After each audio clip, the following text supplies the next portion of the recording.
you're trying to sign in with your Windows device, you may suddenly bump into an error message that reads something like this. So if you also have the same problem, here's a guide on how you can fix it. Now, the easiest solution is to use a system administrator account when you're on the sign-in page. But if that did not work, try to tweak a few settings in the local group policy editor.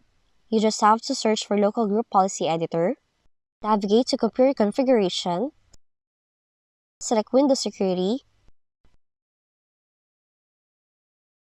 click Local Policies, choose User Rights Assignment, then locate and double-click on the Allow Logon Locally policy. Then, navigate to Local Security Settings tab, click Add User or Group, click Advanced, choose Find Now, then locate and click the local account that you're facing issues with. From there, click OK and then the follow on-screen steps to finalize the process. Now if that does not work, sign in using a different local account. To do it, open Settings, click Accounts, select Email and Account, click the Add Account option, and then follow the on-screen instructions. Now another method is to scan using Windows Tools.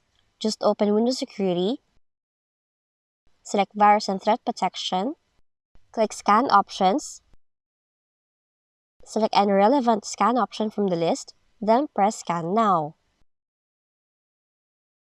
And those are the final fixes for the following error code in your Windows computer. If you found this video helpful, kindly like and subscribe. You may also click and turn on the notification bell so you can be notified from whenever we release new videos.